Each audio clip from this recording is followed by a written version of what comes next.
Tous derrière les grenats, en regardant le Graouli Mag, avec les centres Leclerc de Moselle. Et pour toujours plus de promos, téléchargez l'application Mon Leclerc.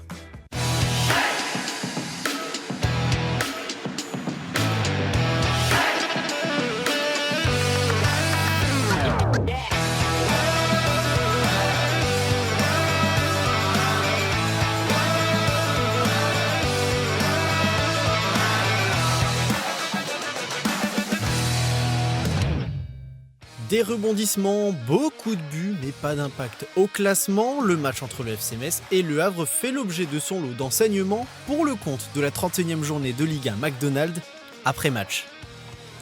Bonsoir à toutes et à tous, bienvenue dans votre nouveau numéro du Graouli Mag. Beaucoup ont déjà écrit la fin de saison du FC Metz, mais peu ont vu venir le scénario entre les Grenats et Le Havre ce week-end en championnat. On va évidemment revenir dessus avec nos chroniqueurs du jour qui ont sûrement été très surpris, eux aussi, à commencer à ma gauche avec Bernard Zénier. Bernard. Bonsoir. Bonsoir. Plein de buts ce week-end, j'espère que tu as été ravi. Pour le football, c'est beau.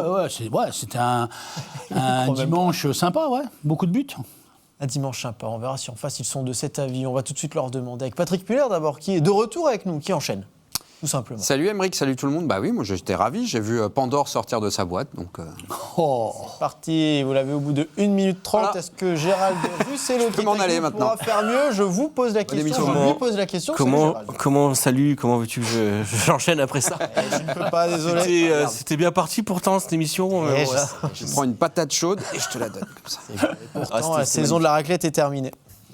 On va pouvoir démarrer, messieurs. On va démarrer, peut-être notre voix off, Nathan, qui est avec nous. Comment ça va, Nathan? Salut Aymeric, salut tout le monde. Ça va très bien. Je suis persuadé que tu auras plein de choses à nous dire aujourd'hui. Mais avant ça, on va commencer avec la première partie de cette émission. C'est le journal de la Ligue 1.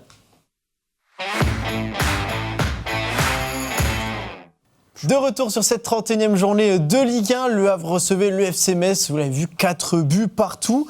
Benoît Tamelot disait, quand je les vois prendre des buts comme ça, je me dis qu'on n'a pas les prérequis pour la Ligue 1. Quand je vois la force de caractère, je me dis que c'est du gâchis.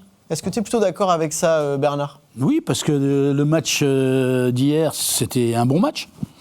À l'extérieur, Par contre, faut vraiment m'expliquer comment en mettant 4 buts à l'extérieur, tu n'arrives à pas gagner le match, quoi. Voilà, c'est ce qui est dommage. Mais c'est ce qui s'est passé toute la saison avec le FC Metz. Donc, tu as encore pris 4 buts. Alors, tu as pris 70 buts dans la saison. C'est le record du monde, déjà. Et tu en as encore pris 4 hier. Je sais pas. Alors, ça efface tout ce qu'ils peuvent faire de bien. Dans le match d'hier, c'était pas trop mal. Ils ont eu une réaction. Chaque fois qu'il y a eu des buts, ils ont réagi. Donc, c'est que mentalement, même si... à 99,9%, je pense que Metz va descendre. Ils ont réagi, voilà, ils lâchent pas, c'est ce qu'ils disent dans la presse depuis je sais pas combien de temps. Il faut qu'on finisse honorablement pour le public, pour tout le monde. Et ils l'ont fait hier. Mais comment tu peux prendre 4 buts encore comme ça? Voilà, donc moi c'est ce qui... comment tu peux? En fait, c'est ce qui résume la saison du FC Metz, c'est que tu as été comme ça toute l'année et tu as pris 70 buts. C'est impensable de prendre 70 buts. Comment veux-tu gagner un match en prenant 2 buts et demi par match? Il faut t'en mettre 3 à chaque match, c'est impossible. Au FC Metz, je ne dis pas au PSG, mais on n'a pas l'effectif du PSG ni les joueurs du PSG. Donc à Metz, c'est impossible. Tu te tires une balle dans le pied tout le temps. Voilà. Et ça se voit au niveau des statistiques de la rencontre très rapidement, même si ça ne résume pas tout. La possession plus ou moins équilibrée, 47% contre 53%, 14 tirs à 12 pour les Havrais, 5 tirs cadrés de part et d'autre. Le réalisme, Gérald, est au rendez-vous, ça on ne peut pas le nier. Les gardiens ont malheureusement pas eu grand-chose à faire sur ce match-là. Tous les deux ont encaissé 4 buts, mais derrière ça fait seulement 1 point. Oui, alors comme disait Bernard, tu ne peux pas gagner si tu prends autant de buts. Mais là, en plus, on était face à la moins bonne attaque du championnat. C'était face à une équipe qui ne marque oui, mais eux, face à la moins bonne défense. Alors, Oui, non, mais on pouvait s'attendre peut-être à un match un petit peu mort, mais force est de constater que c'était tout pour l'attaque, au point de laisser de côté l'essentiel même du principe de défense. Mais c'est pas la première fois. J'ai l'impression que ce genre de match, le FC Metz les attaque de manière... un peu insouciante, sans essayer vraiment de verrouiller derrière. C'est un peu paradoxal parce qu'on avait quand même fait venir Benoît Tamelot pour ça, pour Et c'est toujours le même constat, quoi. D'ailleurs, on remarquera quand même que Papsi a pris 10 buts en 3 matchs. Donc c'est vrai qu'on peut toujours parler de Jonathan Fischer, mais finalement... Papsi, c'était censé être le ballon d'or. Là. Voilà. Il y a encore quelques semaines, on disait que c'était notre meilleur atout depuis qu'il avait remplacé Jonathan Fischer.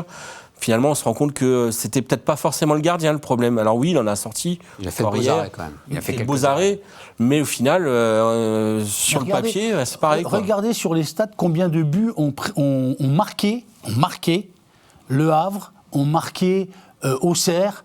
Ils ont marqué 20. C'était 25, je crois, pour Le Havre avant 25, un truc comme ça. J'envoie mon envoyé spécial Nathan. Mais Le Havre, il a 10 points de plus. Comment ils font? Ils en prennent 30 de moins. Voilà. Ouais, À un moment donné. Ils ont souvent fait des matchs nuls, là où nous on a perdu, et où on a perdu dans les grandes largeurs. Voilà. Ils sont pas. On le voit quand même sur ce match. Il y a un écart. Il y a un écart. Rendez-vous Mais bien contre sûr. les équipes contre lesquelles il faut prendre les points. Moi, je l'ai souvent dit, ils font la saison. Exactement. Ils font la saison qu'on aurait dû faire. Et quand tu dis gâchis tout à l'heure dans la bouche de Benoît Thavenot, je pense qu'il pense à ça. Bien sûr qu'il y a plein de matchs où il y avait lieu de faire beaucoup mieux. Moi, on peut parler d'Auxerre ou de Brest comme il l'a fait dans sa sortie d'après-match. Si tu le fais pas, c'est que tu n'as pas le niveau. Oui, non, mais tu le fais jamais. Tu ne le fais jamais. À certains moments de la saison, moi j'ai en mémoire le match de Rennes, si vous vous en souvenez. On est en novembre. Les Rennais, ils sont sur une série, j'ai plus les chiffres en tête, mais de plusieurs matchs sans défaite, ou même des victoires consécutives. Nous, on est au sortir de 3 succès de suite. Là, en novembre, on perd à Brest avec la fin de match irréelle. On fait un match très correct contre Rennes, pas transcendant, et on fait 0-0. C'est un match qu'on doit gagner 1000 fois. Même qu'on perd, je me rappelle plus maintenant. Impossible que tu le perds celui-là même. Oui, je crois qu'on le perd peut-être, oui. Pardon, j'ai une bêtise. Mais voilà, les Havrais ont fait ce que les Messins auraient dû faire et auraient pu faire. Et c'est ça, ce que dit Thavenot aussi. Je pense qu'il y avait la place pour faire mieux. Bah, ça va quand même mieux quand tu as un vrai attaquant. Ça va mieux quand tu as un gardien qui effectivement fait des arrêts. Ça va mieux quand tu as un récupérateur comme Benjamin Stambouli quand même qui est propre. Même comme ça, ils l'ont jamais fait au bout de 31 matchs. C'est qui. Oui, non, mais de toute façon, la saison s'arrête pas aujourd'hui. La saison, elle est ratée depuis le début, depuis la première journée. Et là, on a encore l'illustration. J'insiste avec le terme gâchis. Certes, par rapport à certains contenus de match, il y avait la place pour faire beaucoup mieux. Mais tu peux pas avoir de regrets quand tu prends 4 buts au Havre. C'est pas possible. Et tu peux pas avoir de regrets quand tu prends les buts de cette manière-là. Sur 4 buts, il y en a 3 qui sont entachés d'erreurs. Alors dans le foot, pour qu'il y ait des buts, il faut qu'il y ait des erreurs à un moment. Mais tu as erreur et erreur. Là, ce sont des bourdes énormes. Non, mais ils ont pris 70 buts. Tu t'imagines le nombre de buts qu'ils ont pris? C'est impensable de prendre 70 buts. Bien sûr. C'est impensable. Comment veux-tu tu peux pas te maintenir en prenant... Tu peux pas exister. C'est impossible. Oui. 70 buts, c'est un record impressionnant. Mais il y a quand même le mérite sur ce match. Après 2 rencontres qui avaient été vraiment, vraiment difficiles, et on s'est dit, bah là, ça y est, c'est parti pour faire une Montpellier. Bah là, on a fait une Le Havre hier, contre Le Havre, soit dit en passant, mais beaucoup trop tard dans ce qui pouvait encore être un match de l'espoir il y a quelques semaines en arrière, s'il n'y avait pas eu les matchs précédents. Et quand Thavenot dit il faut qu'on gagne un match, tu ne le gagnes pas encore le match-là, en mettant 4 buts, à l'extérieur qui plus est. Donc t'as trop de... C'est un problème de casting. T'as trop de lacunes. Parce qu'apparemment, trop de lacunes. Changer d'entraîneur, ça ne fonctionne pas. En tout cas, à Metz, ça n'a pas fonctionné. Ah non. T'as trop de lacunes au niveau du groupe. Pourtant, c'était la philosophie de Stéphane Le Mignan qui semblait poser problème cet hiver. C'est pour ça qu'il a été remercié. C'était ses choix, c'était le fait de ne pas faire jouer Stambouli, c'était tout ce que vous voulez. Finalement, on s'est retrouvé avec une deuxième partie de saison encore moins bonne que la première. Mais qu'est-ce qu'on peut reprocher à Thavenot ? Avec un entraîneur qui est censé nous amener de l'assise défensive. Alors, c'est quoi le problème ? On a des joueurs en bois, en fait, c'est ça ? On n'avait pas d'attaquant. T'avais pas d'attaquant et défensivement. Alors défensivement, c'est tout le monde qui prend les buts. Là, l'attaque, défensivement, c'est la défense. Non, mais oui, gars, bien sûr. Mais aujourd'hui, on parle que de stats dans le foot. 70. Je reviens sur les 70 buts. Oui. C'est impressionnant un total comme ça. Bah, t'as pas de défense, t'as pas de milieu défensif depuis un moment. T'as une équipe qui sait pas défendre. Une équipe qui sait pas défendre. Pas la mentalité. Et les défenseurs, encore dans le match d'hier, regardez les buts qui sont encaissés. Les défenseurs, ils sont rarement au marquage. Oui. Ils sont rarement au marquage. Moi, ce qui me fait peur, c'est qu'on a un Sadi Boussane qui est censé être notre futur chèque DNCG. Je sais pas combien il rapportera le chèque. Là, à mon avis, sa valeur marchande, elle a baissé. Tu peux pas être vendu 10 millions ou 15 millions, je sais pas combien il pensait en récupérer. si tu fais partie d'une défense qui a pris 70 buts. Il faut rester sérieux à un moment donné. Je sais Tout en étant individuellement pas Le extraordinaire. football d'aujourd'hui n'est pas le mien, donc vous arrêtez pas de me le dire. Donc je sais pas, j'espère moi, qu'ils pourront le transférer. On va revenir justement Un sur bon les truc. buts encaissés, parce que vous avez l'air plutôt chaud sur ce sujet-là. Avant ça, on va quand même regarder la compo, parce que vous me demandiez qui a joué hier. Eh ben, Oui, je vais répondre à cette question. Et pourtant, on a commencé avec une défense à 5 du côté de Benoît Thavenot. Alors, évidemment, ça évolue au cours du match, avec notamment Bounassar qui est aligné à la place de Kofi Kwao. Ils étaient 3, Sané, Yekbe, Mboula dans le cœur de la défense, Tsitaishvili, également devant Aingvili Taya, le retour de Touré à côté de Gbama et de Magué. L'ouverture du score, encore une fois, rapide, trop rapide du côté du FC Metz, 5e minute de jeu. Pas lui tomber dessus, il n'y a pas que lui évidemment, mais qui met en porte-à-faux justement Alpha Touré, sorti à la mi-temps du match. Tu peux lui tomber dessus? Tu peux, je l'ai déjà fait auparavant. Il n'y a pas que lui, mais tu peux si tu en as envie. Il n'y a pas que lui à incriminer, mais tu parlais d'approche insouciante de mémoire tout à l'heure, d'entame de match. Ouais, je dirais pas dilettante, mais je sais pas quel adjectif on peut employer, mais c'est tellement mollasson, quoi. Enfin, pardon, mais il n'y a pas l'intensité. Je ne l'ai rien vu réussir dans ce match, Alpha Touré. Je l'ai vu réussir un repli défensif aux alentours de la 20 ou 25e minute, où effectivement l'intervention est importante.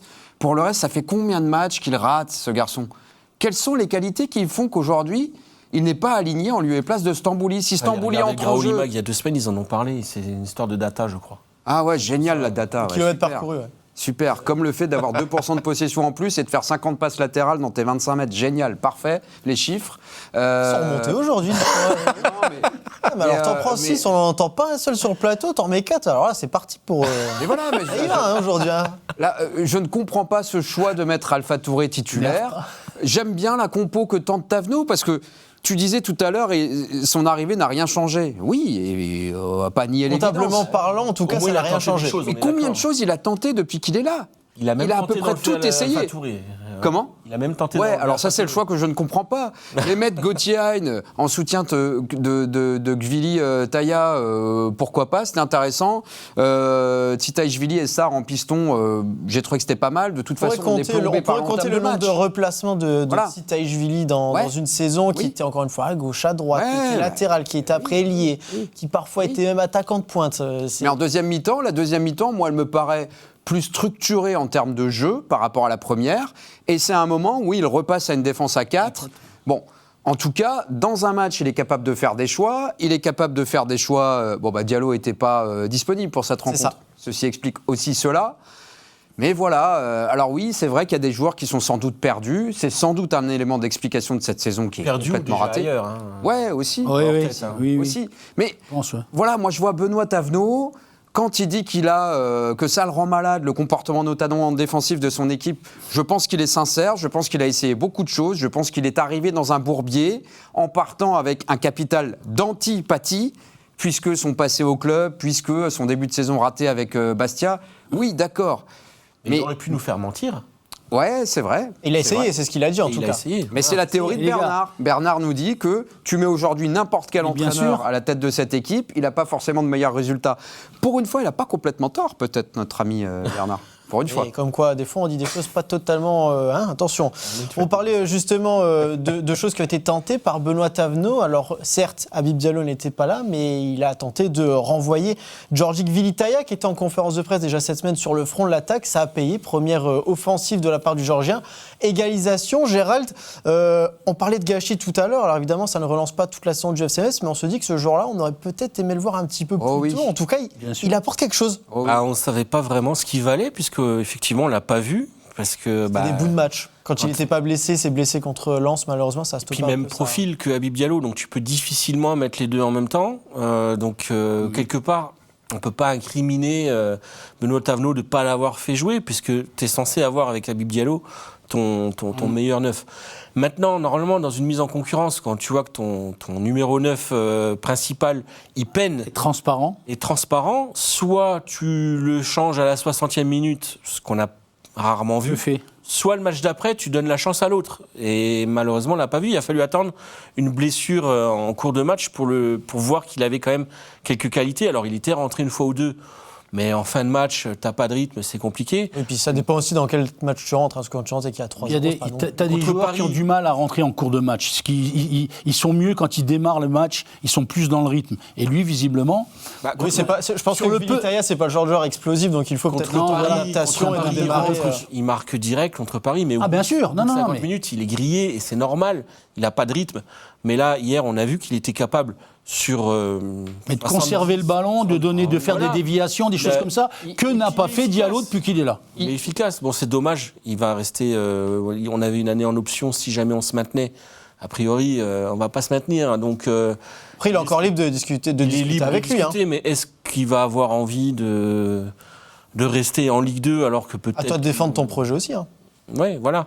Mais bon, c'est vrai qu'on aurait aimé le voir plus tôt. Maintenant, ça reste un joueur de 32 ans. Tu peux peut-être pas forcément capitaliser sur l'avenir avec un joueur comme ça, surtout quand tu as... Mais t'as fait comment avec Diallo ? Il a quel âge, Diallo ?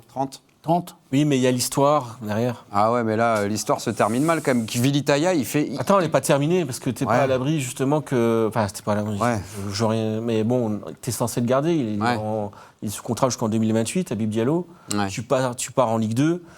À un moment donné, il va bien falloir que tu aies des... Contractuellement, en tout cas, il est avec toi l'année prochaine. Et il faut des joueurs expérimentés pour encadrer les jeunes. En attendant que Vilitaya, hier, il met un vrai but d'attaquant. Ah oui, complètement. Il est exactement dans le registre qu'on aurait pu attendre d'Habib Diallo, du petit jeu, de la déviation, la petite remise extérieure. Combien de fois il l'a fait dans le match, ça ? Très souvent, les appels, redescendre pour venir chercher quand le bloc ne remonte plus. Moi, je l'ai trouvé vachement précieux, vachement intelligent, propre techniquement. Et voilà. Et Habib Diallo, en un mot, Benoît Thavenot, alors je ne sais pas si on peut aller jusqu'à dire qu'il l'a lâché il y a quelque temps. Il a fait une sortie en disant que il était très déçu de lui, de son rendement. Et il a même parlé, moi c'est le terme qui me fait un peu tiquer, il a dit que techniquement, il n'était pas au rendez-vous. C'est factuel. Non mais bien sûr. C'était factuel, bien c'était sûr. Même bienveillant parce qu'il était peiné et c'était pas non plus pour... Voilà, à un moment donné, il vaut mieux le dire soi-même que laisser tout le public le prendre en grippe. Voilà. Il a eu raison de parler ouvertement du cas Habib Diallo. Mais quand il dit techniquement, qu'on dise qu'il est peut-être sur une pente descendante, qu'il a un petit peu moins d'influx dans les appuis, qu'il soit moins dans ce registre-là, c'est une chose. Mais quand on parle de lacunes techniques, alors, quelle est la solution si tu ne peux plus te baser non plus sur ta qualité intrinsèque qu'on est censé ne pas pouvoir te retirer en fonction de ton état de force physique. Je vois pas de... Je pense qu'en plus, les derniers matchs, c'était au-delà des lacunes techniques. On avait l'impression qu'il avait une caravane derrière lui sur ses démarrages, sur plein de choses. Mais il a joué combien de temps dans son championnat, là, où il était ? 2 ans ? 2 ans, il me semble, ouais. Et encore, il a eu après, je crois... Compliqué. Mais il a des circonstances atténuantes. Ah, mais il est arrivé très tard, trop tard, pas de prépa. Pas de préparation. Donc... est-ce que la saison, comme il est sous contrat, vous l'avez dit, est-ce que la saison prochaine, il aura pas justement eu le temps de se mettre... C'est tout le mal qu'on souhaite au FCMS pour l'année prochaine. De toute façon, si tu le gardes, tu es bien obligé de le faire une... Oui, non, mais comme tu l'as dit, c'est vrai qu'en Ligue 2, il te faut des joueurs expérimentés pour encadrer, je pense, les jeunes qui vont sortir ou qui sortent un petit peu du bois là, ces derniers temps. Est-ce que c'est contraints et forcés qu'ils les font jouer, j'en sais rien, ou est-ce que c'est en préparation de l'année prochaine ? Je ne sais pas. Lui va avoir envie d'avoir ce rôle aussi. On parlera justement des jeunes un petit peu plus tard. Bernard, je passe un petit peu à la suite. Alors évidemment, on ne va pas faire les 8 buts en détail, mais on est seulement à 1-1 là pour le moment dans le match. Autant vous dire qu'il y a encore pas mal de choses à dire. La réalité a très vite rattrapé les Messins après cette égalisation. Faute anodine de Gbamin. Blessure de Jean-Philippe Gbamin, alors comme ça, au moins la fermerie, elle se remplit encore un petit peu plus. Et derrière, sur le coup franc, Yacine Keshta qui redonne l'avantage aux siens, ce qui me permet de te lancer, Nathan, pendant qu'on peut revoir peut-être le but. Yacine Keshta qui n'était pas prévu au coup d'envoi à l'origine. Ouais, pour la petite anecdote, c'était bien Sofiane Bouffal qui était censé être titulaire, mais forfait de dernière minute. Il a été remplacé après l'échauffement par Yacine Keshta. C'est lui qui nous fusillera d'un superbe coup de canon. Et voilà, donc la chance ne sourit pas au FCMS, décidément, Aymeric. C'est vrai que l'échelle de la probabilité, on reprend encore un coup à Niveau Messin. Là, sur cette action-là, t'enchaînes. Déjà, ça se passe mal au classement. Puis en plus, on te met un joueur qui ne devait pas jouer qui te fusille. La blessure d'un taulier. Ça s'arrête jamais en fait finalement. Non, mais regarde tous les buts que tu prends, et notamment celui-là, il y a combien de défenseurs messins dans les 16 ? Ils sont, ils sont alignés, ça c'est sûr. C'est pas une équipe qui est prise en contre ou qui se retrouve en infériorité numérique. Ils sont presque toute l'équipe dans les 16 mètres. À part Bamin, je crois, qui est blessé, qui est sur le côté. Et t'arrives à Là, prendre... t'es sur un coup de pied arrêté, donc Non, mais théoriquement, t'arrives. Ah oui, théoriquement, mais- le joueur en moins, t'es pas trop censé le je voir. sais pas moi. Alors, je veux bien tout ce qu'on veut, mais à un moment donné, dans les 16, il y a peut-être le marquage. Il faut qu'il soit plus strict. Tu prends un adversaire et puis Patrick, quel que soit le niveau, tu prends un adversaire et tu touches pas le ballon. Non, parce que je veux dire, Parce que t'as la semaine facile. à Hambourg, Ça veut dire quoi, ça ? À Hambourg, tu faisais ça aussi quand tu défendais. Non, mais je veux dire, à un moment donné, tu prends un adversaire et il doit pas toucher le ballon. Tu le marques, mais tu le marques de près. Enfin, je sais pas. Et là, à chaque fois qu'on voit les buts, tu vois qu'il y a du laxisme défensivement. Les défenseurs messins sont à 2 mètres, voire plus des fois, mais pas à moins de 2 mètres de leurs adversaires. Mais à 2 mètres, dans les 16 mètres, sur des ballons avec des attaquants de Ligue 1, les gars, je vous le dis, hein, c'est ficelle chaque fois, hein, c'est but. Hein. Et vous avez vu, on en prend un wagon des buts, tout le temps. Et en plus, ça sent la combinaison travaillée. Je veux dire, le ballon, il n'est pas dans l'axe du but. On cherche la remise. La remise... Donc bon, on sait que ça va arriver. Mais tu regardes, il n'y a pas de marquage. Ouais. Il n'y a pas de marquage. Les gars, ils arrivent à frapper, ils sont à 2 ou 3 mètres du frappeur. Voilà, sur lui, ils sont à combien ? Ils arrivent après, mais ils sont pas là pour l'empêcher de frapper. Ah oui. Ils sont pas là sur le ballon, à la tombée du ballon. Donc il y a trop de laxisme et ça se. Après, tu t'en prends tout le temps. Et là, t'en prends encore 4. Je veux dire, voilà. Tu parles de laxisme, justement. On en a parlé un petit peu avant l'émission. On va revenir sur le penalty qui a été accordé au FC Metz. Alors, à vous de faire plus ou moins long, évidemment. On va revoir les images. Alors, on parle de laxisme. Là, le ballon touche la main. C'est une évidence. Alors, ça ne change pas non plus la totalité du chemin poursuivi par le ballon. Mais bon, là, au moins, le règlement est appliqué. On va le dire. C'est mais je sais tout pas, méchant. on chouine toute l'année sur la VAR. Oh là là, ça tue les émotions. Qu'est-ce que c'est que ce sport aseptisé ? La VAR rétablit la vérité. Il y a pénalty, pardon. Pénal. Il y a pénal. Il y a pénalty là, Bien sûr qu'il y a pénalty. Qu'est-ce qu'elle a à faire, la main, là ? Eh non, mais on va. Pourquoi il lève la main une fois que Titaïchvili est passé ? Explique-moi pourquoi il lève la main. Ouais. Qu'est-ce qu'elle a à faire là ? De la même façon avec Yekbe, hein, sur celui qu'on concède. Voilà. Pour moi, il y a pénalty et c'est la VAR qui permet de l'établir. Ouais. Ah bah oui, ok, ça change pas beaucoup la De temps en trajectoire. temps, la VAR fait bien son travail. Moi, si tu veux, moi, je suis contre ça. Je suis contre ça parce que 9 fois sur 10. Mais il y a pénalty ou il y a pas Attends. pénalty ? 9 fois sur 10, le gars, pour moi, pénalty, c'est un gars qui arrête la balle. Sans la VAR, tu siffles pas ça, hein. Qui fait le geste. Mais là, il fait le geste. Attends. Bernard, il lève la main Ok. une fois qu'il a perdu Donc là, le ballon. bon, là, il fait le geste. Bah, regarde. Mais il y a 9 pénaltys sur 10 où le mec ne fait rien du tout. Ils sont comme ça. Ah, mais là-dessus, je suis d'accord avec Mais toi. est-ce que le ballon est Bien seulement sûr. dévié de ça Les défenseurs vont se À partir couper du les moment bras où il le maintenant. touche ou fait Les le geste de le défenseurs, toucher. tu vas jouer avec des manchots bientôt. Parce que les mecs, ils vont. C'est Mais pas non, du mais- tout Sauf les gardiens, ils ont le situation. droit aux mains quand même. Ça modifie pas l'action, là, je suis désolé. Certes. Écoute, J'ai beau être que médecin, le gars aille avec la main en direction du ballon pour l'arrêter, Mais ça, je plus personne conçois, il ne n'y va a le pas de faire, problème. Mais là, aujourd'hui, il te siffle des pénaltys. Le mec, il est comme ça, la balle, elle lui frôle le doigt, hop, pénalty. Mais Bernard, faut arrêter de rigoler. C'est n'importe quoi. Je suis complètement C'est d'accord sur n'importe les quoi. pénaux où, Voilà. par exemple, tu as une Alors- frappe sur le torse, elle rebondit sur le bras, et ça, c'est ridicule. C'est nul. Mais là, je suis. Ça, je suis désolé. Hein. Ah bah pardon, pour moi, il fait le geste et donc il élargit la surface de Bon, contact. allez, on va dire qu'il fait le geste. Mais touche il pas, y a des pénaltys. J'adore les débats. Franchement, la VAR, c'est nul. Ah, il touche. Donc voilà. Mais elle existe aujourd'hui, c'est comme ça. Donc ils vont pas l'enlever. Hein. Bah, ils vont pas l'enlever, d'autant que ça a compté dans ce match, pas que pour le FC Metz, mais aussi pour Gauthier, parce que Gauthier a transformé son penalty, ça faisait 2-2 à ce moment-là. Gauthier, c'est quand même un sacré match qui nous sort, Gérald, 2 buts, une passe décisive. Il est dans l'équipe type de la semaine, dans le confrère de l'équipe. On a parlé de cette saison beaucoup de fois, Gauthier, on s'était dit, ouais, est-ce qu'il est au niveau de ce FC Metz, c'est cette histoire de brassard. Finalement, 26 matchs en Ligue 1, 8 buts, 6 passes décisives. Pardon, mais les statistiques sont là. Bah oui, enfin, ça surprend qui Il est très discret maintenant qu'il a plus le brassard, évidemment, lui-même l'a dit, il répondra sur le terrain maintenant, on le voit plus forcément en dehors. Mais quand ça va répond mal, statistiquement. quand ça va mal dans une équipe, il faut des boucs émissaires, même ton meilleur joueur, parce qu'il faut dire les choses, c'est notre meilleur joueur, et les statistiques le prouvent encore une fois. Oui, il n'a pas toujours été exemplaire en tant que capitaine, il a eu certains certaines façons d'agir, voilà, qui n'ont pas plu, parce qu'il n'a peut-être pas été dire au revoir au public une fois ou deux. Bon, admettons, il a peut-être dit des choses voilà, qui ne plaisent pas. Il n'avait peut-être pas l'aura d'un capitaine qu'on pouvait attendre, comme peut-être l'avait Mathieu Hudol. Au final, ça reste notre meilleur atout, statistique, notre meilleur sur le joueur. terrain, notre meilleur joueur. Il est sous contrat jusqu'en 2028. J'ai malheureusement très peu d'espoir qu'il reste l'année prochaine, parce que concrètement, il a le niveau pour jouer dans n'importe quelle équipe de Ligue 1.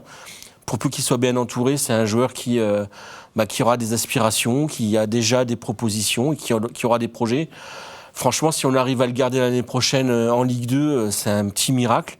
Donc on a beaucoup tapé dessus parce qu'il fallait un bouc émissaire et c'était le capitaine. Donc voilà. Comment ils ont fait à le faire venir alors en Ligue 2 ? Mais Pourquoi ils ne le garderaient pas ? C'était un projet qui s'était fait lui-même. Il a fait le job, il nous a fait remonter. Et au final, c'est celui qui a les meilleures statistiques en Ligue 1. Maintenant, je lui en voudrais pas, puisqu'on n'en a pas voulu à Mathieu Hudol, je lui en voudrais pas si demain il part pour un projet plus à la hauteur de son talent. Voilà, parce que ça reste un joueur talentueux qui mérite mieux qu'un projet sportif à la ramasse comme chez nous. Voilà. Et on a été beaucoup moins patient avec lui qu'avec Habib Diallo, par exemple. Voilà. Si on regarde les performances, Pourtant, l'histoire sensu. était plus belle. Je suis désolé. Mais bon, voilà, à force de taper sur un joueur, oui. mon avis, si quelque chose arrive sur le bureau, il va y aller et il aura bien raison. Quoi. Mais qu'est-ce qui ferait malheureusement qu'est-ce qu'il aurait à gagner à faire une saison supplémentaire à la Metz Rien. par rapport à ce qu'il a vécu il y a 2 ans? Rien du tout. Quelle valeur ajoutée pour lui? Il a 30 ans. J'adorerais qu'il reste. Moi aussi, Mais bien il faut- évidemment. Disons que l'année prochaine, on t'avait quand même présenté un projet où il serait plus ou moins dans les grandes lignes un peu le pilier, évidemment. Il était le pilier cette saison et on voit, puis il était là, puis bon, malheureusement, ça s'est mal passé. Donc, oui, Mais comme de tu toute dis, façon, les gars, il faut 20 millions, je crois, c'est ça, pour qu'on survive, comme tous les ans. Les joueurs bankable, il n'y en a pas 10 000. Non, hein. c'est sûr. C'est plus Alpha Touré parce qu'il ne vaut pas grand-chose. C'est plus Sadibou Sané parce qu'il est dans une défense à il est expert 70. comptable aussi à cette À un moment donné, notre meilleur joueur, et c'est lui qui a encore 2 ans de contrat, Bien sûr. c'est Gauthier Hein. C'est le seul qui peut nous rapporter un chèque. Donc, Et Habib Diallo, dans préparez, une moindre mesure préparez vos mouchoirs parce qu'il Ouais, y a très peu de chances qu'il reste. Quoi. Mais on voit quand même dans le match d'hier, quand il est mis dans les bonnes dispositions, enfin je dis ça, et encore, il a encore évolué dans un registre différent, puisqu'il était 2e attaquant. Après, il est redescendu à un 2e moment du match. Voilà, hein, quand vous avez votre meilleur joueur qui est dans de bonnes conditions, à qui on donne un peu les clés, à qui on laisse le ballon et à qui on laisse la liberté de s'exprimer, regardez ce qui se passe, quoi. Voilà. Alors c'est vrai, il y a quelques matchs qu'il a traversés en étant assez terne, c'est vrai. Cette Comme saison. beaucoup, finalement. Comme beaucoup. Mais de comme toute beaucoup. façon, tu ne peux pas être toute une saison au mieux de ta forme. Non Mais moi, je ne comprends pas, à une certaine époque, ce Gauthier bashing. Je n'ai pas compris pourquoi c'était lui qui prenait. Parce qu'il prenait Pourquoi c'était la tête qui pour dépassait. l'ensemble de l'équipe, Ouais. voilà, c'est tout. Pourquoi Stéphane Le Mignan a été viré alors que pendant 1 an, on vantait son jeu, et cette nouveauté qu'on n'avait jamais Il a vue quand même au été un des FCMS. premiers à vouloir son départ. Mais Je vais pas les séquences, mais non, parce que fallait faire quelque chose. Bah oui, Il fallait faire quelque chose, fallait tenter. C'est rien de Mais personnel. je préférais largement. il est encore libre, hein, si jamais. Dernière nouvelle. Oui, mais ce serait bête qu'il revienne, puisque je pense qu'il peut trouver mieux. Encore une fois, le projet sportif et le schéma financier du FCMS fait que tu peux pas, sur la durée, garder des joueurs comme Gauthier Hein.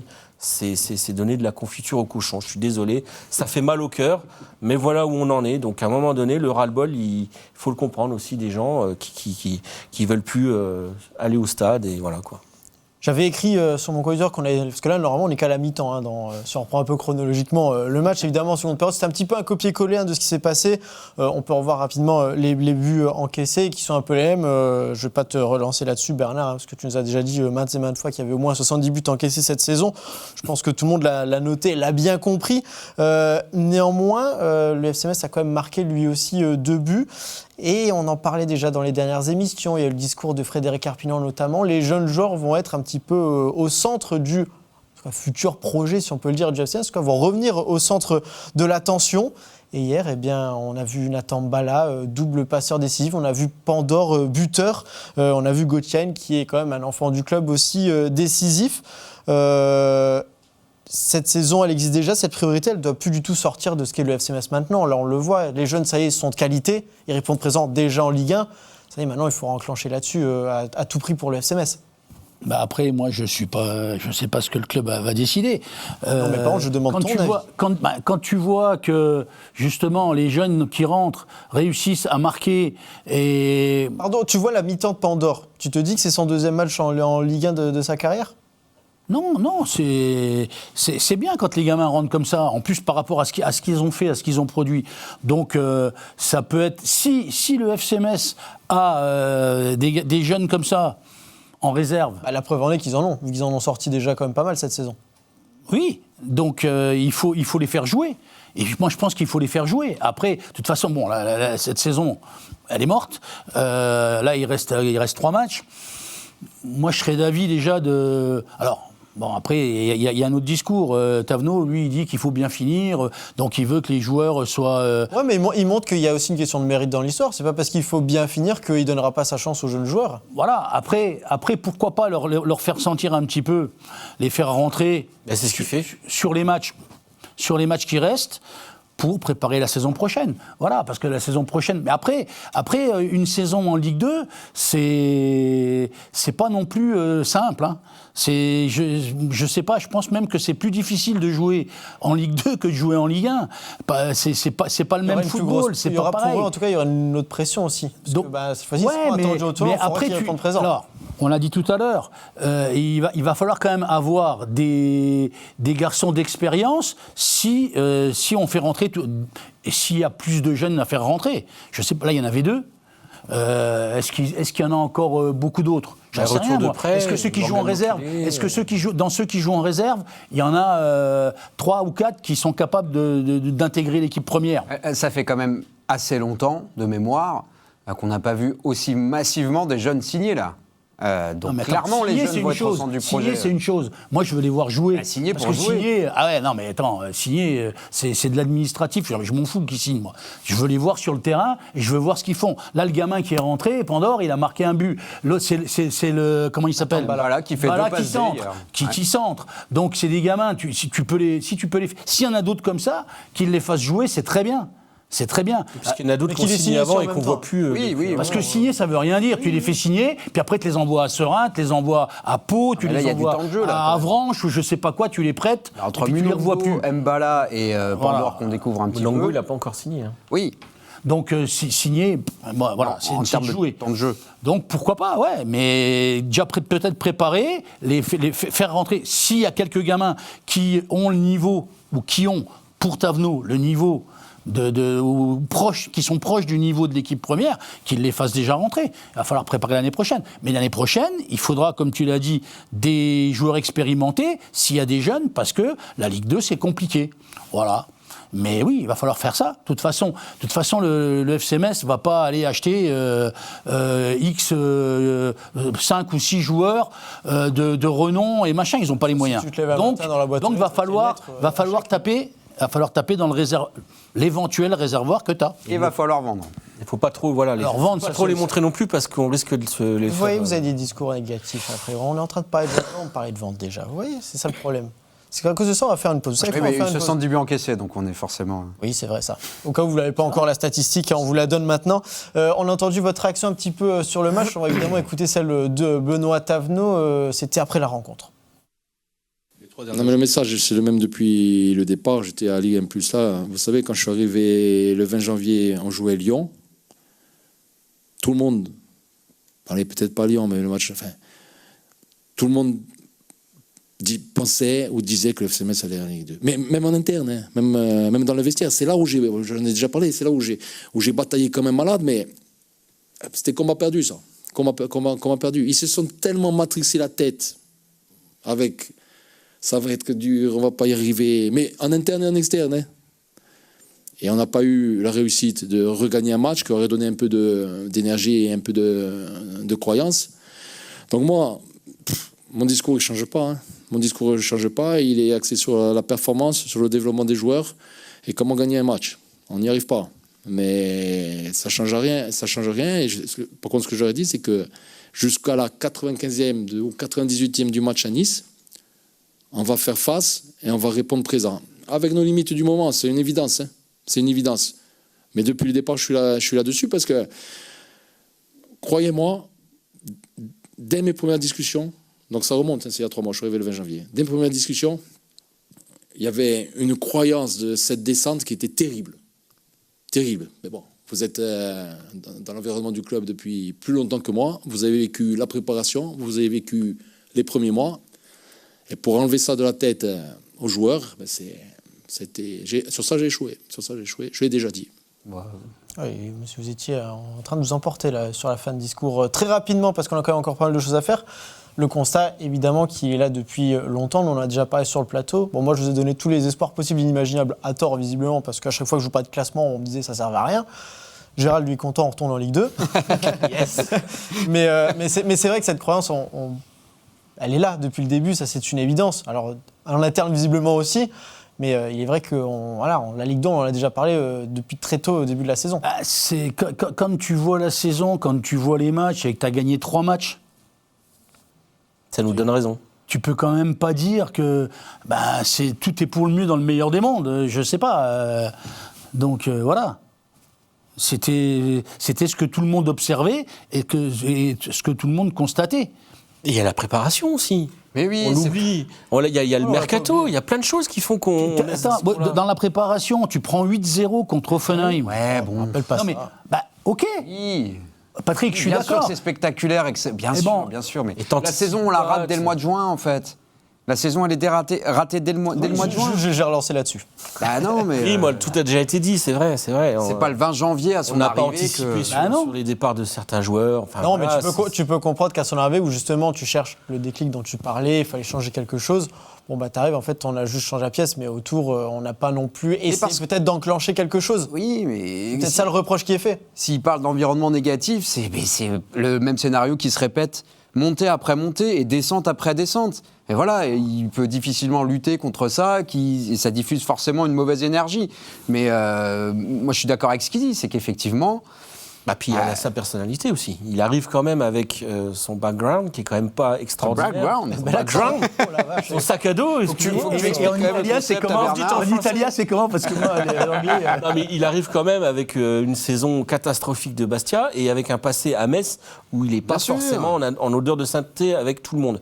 Donc évidemment que quand il arrive, il sent peut-être un peu d'animosité. Excusez-nous, quoi. Oui. On peut pas développer ça Non, pas parce que j'aimerais bien, mais malheureusement, nos émissions ne font pas 4 heures. Ça pourrait être pas mal, on regardera pour l'année prochaine peut-être, il y aura plein de débats. Je vais en parler en background alors. Je vais en parler en background avec grand plaisir. Nous, on va surtout parler de résultats en bon français avec ce qui s'est passé ce week-end. Il y a eu des rebondissements au Stade de Sannes, mais pas que. Vous allez le voir. D'abord, Brest-Lens, 3 buts partout entre les deux équipes. Lyon s'est imposé 3-2 contre Auxerre, ce qui avait permis de retarder un petit peu les chances concernant la descente du FC Metz. Victoire de Paris, match nul entre Monaco et Toulouse, entre Marseille et Nice aussi en fermeture. Victoire de Lille, de Rennes et de Strasbourg contre Paris FC, Lorient et Nantes. Au classement, on vous l'a dit, il n'y a pas grand-chose qui change, sauf si vous aimez la course à l'Europe, si vous aimez tout ce qui est compétition européenne, et on peut vous comprendre, parce que là, ça n'arrête pas de bouger semaine après semaine, mais du côté du bas de tableau, ça ne change pas, et les affaires de Nantes sont compliquées, hein. Toujours 5 points de retard sur la GOCR, qui, attention, est à 2 points de l'OGC Nice et de la 15e place. Peut-être quelque chose qui va jouer sur cette fin de saison. Très rapidement, Nathan, c'est vrai que là, le FC Metz n'est pas encore officiellement en Ligue 2, même si d'après les stats de Bernard Zénic qui sont très précises, on est à 99,9% de chance. Par contre, on a déjà trouvé le premier nom de l'équipe qui sera en Ligue 1 l'année prochaine. Et oui, si le FC Metz devait descendre en Ligue 2 l'année prochaine, eh bien, l'équipe qui les remplacerait, ce serait l'Estac, puisque l'Estac a joué l'AS Saint-Etienne. Et qui c'est les plus forts ? Évidemment, c'est les Bleus, comme ne le dit pas la chanson. 3-0, net sans bavure. L'Estac remonte en Ligue 1 pour la 5e fois d'affilée, n'importe quoi, depuis 2012. Et vous savez quelle est la seule autre équipe qui est montée 5 fois depuis 2012 ? Oui. Eh bien, c'est le FC Metz. Eh bien oui, on sait. On a des équipes ascenseurs. Hein. Il n'y a pas que le FC Metz, vous le voyez, c'est aussi l'affaire d'autres clubs. L'année dernière, c'était Metz. Là, c'est 3. Très rapidement, Patrick, cette équipe de 3, c'est quand même assez incroyable. Il y a 2 ans, quand on en parlait, ils devaient descendre en national, a été rattrapé parce que Bordeaux est descendu. Finalement, ils font une saison incroyable cette année. C'était la bête noire du FC Metz l'année dernière. Là, c'est une saison assez incroyable et ça remonte en Ligue 1. Avec un super buteur, avec une bonne qualité de jeu, de bons joueurs. De la joie, de la bonne humeur, des buteurs, des défenseurs, des gardiens, des entraîneurs, tout. Mais comme quoi, on peut écrire des histoires, effectivement. Hein. C'est un club qui a un petit vécu quand même en première division. Il y a eu cette histoire de Manchester City. Le club tombe dans leur giron. Ça décolle pas vraiment. On sent qu'il n'y a pas beaucoup de moyens qui sont alloués. Effectivement, ils sont repêchés en last minute. Moi aussi, je suis parfaitement bilingue. Et au final... plateau international. Ouais, un petit peu quand même. Mais moi, j'ai eu l'occasion de les voir sur un match à Nancy. Et c'était pour le travail, je rassure tout le monde. Et paradoxalement, ils avaient perdu. Ils avaient perdu, les Troyens, à Nancy. Mais j'avais trouvé qu'il y avait vraiment une belle équipe. Et ce buteur qui s'appelle je ne sais plus son nom maintenant. Ben Tayeb. Je crois, de tête. Voilà, meilleur buteur de Ligue 2. Très intéressant et qui sort un petit peu des sentiers La phrase, c'est bien comme ça. Ouais, je faisais une parenthèse. On est une équipe, qui sort un petit peu des sentiers battus par rapport à son évolution. Voilà, c'est un garçon qui va découvrir la Ligue 1 et on est content pour lui. Mais en tout cas, belle saison bien gérée par 3 parce que monter à 3 journées de la fin, on l'a déjà vécu. Ça veut dire que c'est encore possible.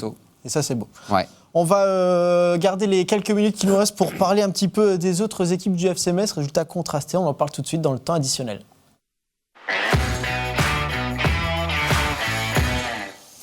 On commence par le mieux avec l'équipe réserve. 3e victoire consécutive pour les hommes d'Abasba. C'était cette fois-ci face à la réserve d'Amiens. Ça commence à sentir le maintien et on ne va pas s'en plaindre grâce à notamment un doublé d'Ismaël Guerti très rapidement. On parlait justement des jeunes joueurs. Alors on ne va pas faire le portrait d'Ismaël Guerti. D'ailleurs, vous pouvez retrouver dans le documentaire qu'on a sorti en début de saison avec ces jeunes joueurs qui ont découvert la Ligue 1. Guerti faisait partie de ces joueurs qui ont signé en début de saison. Ils ont découvert un petit peu la Ligue 1. Ça a été plus compliqué. On a eu ce faux départ du côté d'Aubagne qui a fait parler un petit peu ici. Mais voilà, à 21 ans, il va commencer tout doucement aussi à devoir se faire une place. Il faut lancer sa carrière à un moment donné. L'année prochaine, ça peut être le bon moment. 21 ans, il ne faut plus qu'il tarde trop. Parce que, dans le foot, 21 ans, ça commence presque à faire tard aujourd'hui. Oui. C'est ce que tu viens de dire.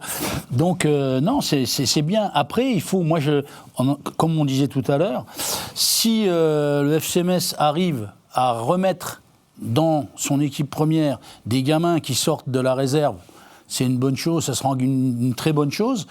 C'était vrai il y a des décennies où l'équipe réserve, à l'époque, jouait la tête de 3e division. C'était la 3e division à ce moment-là.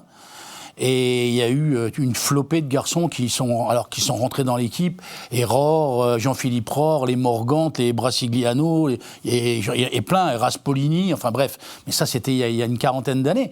Mais c'était des garçons qui jouaient avec la réserve et qui sont passés avec l'équipe première et qui ont fait que le FC Metz a bien figuré en D1 à ce moment-là. Donc c'est bien, c'est de bon augure si des gamins du centre, des gamins de la réserve peuvent accrocher l'équipe première.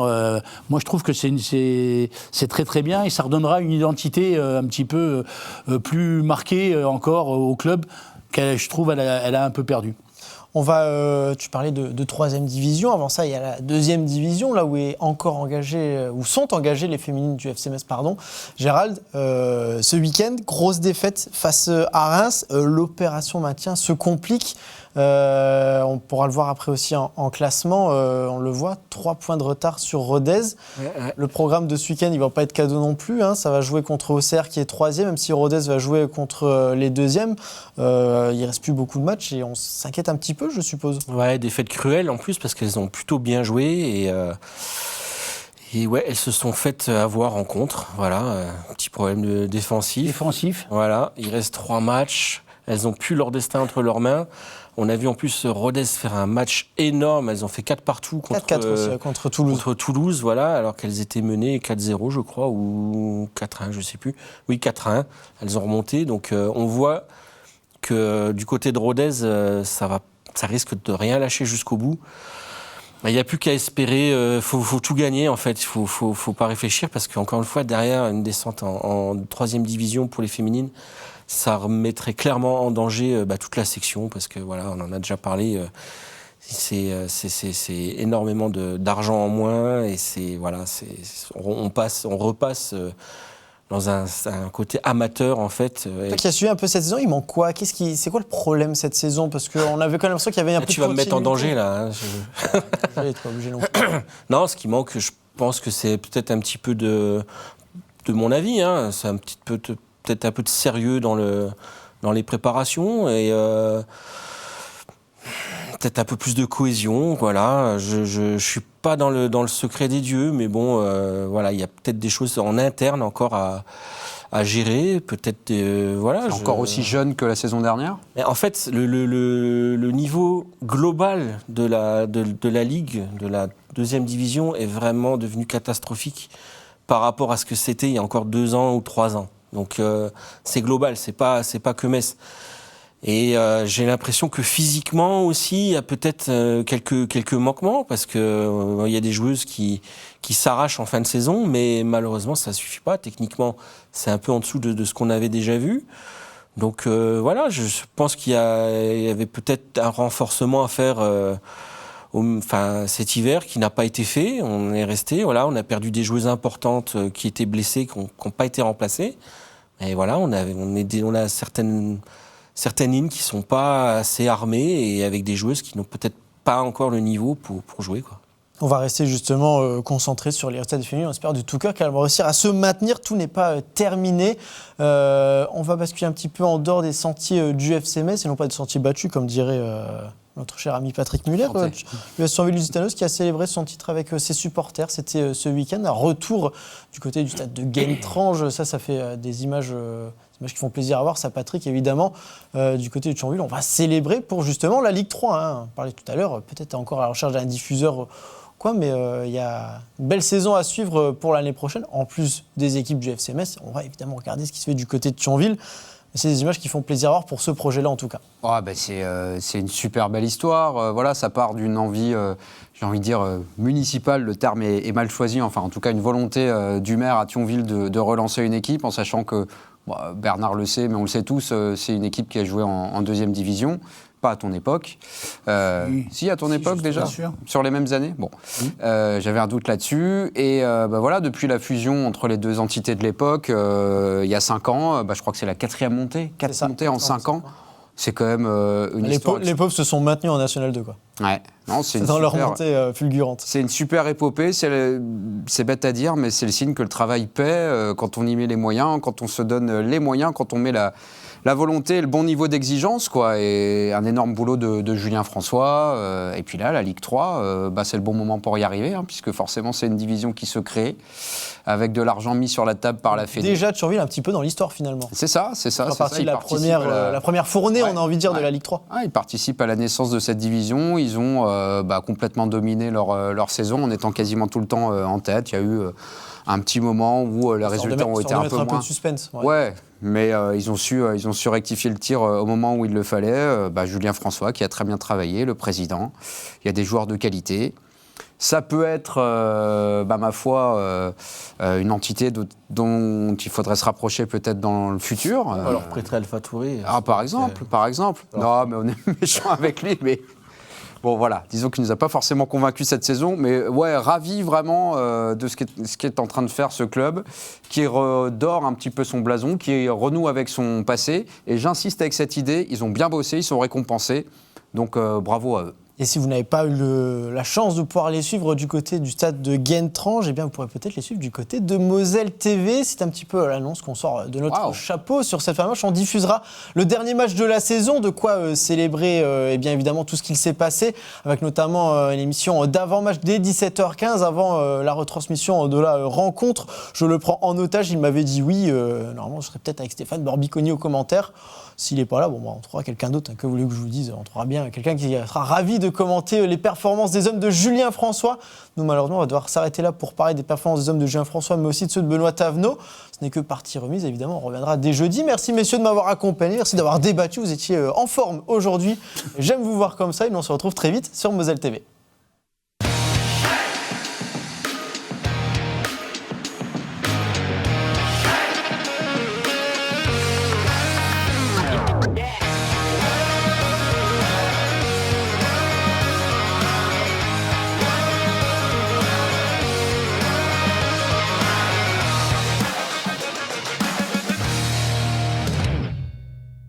tous derrière les grenats en regardant le Graouli Mag avec les centres Leclerc de Moselle. Et pour toujours plus de promos, téléchargez l'application Mon Leclerc.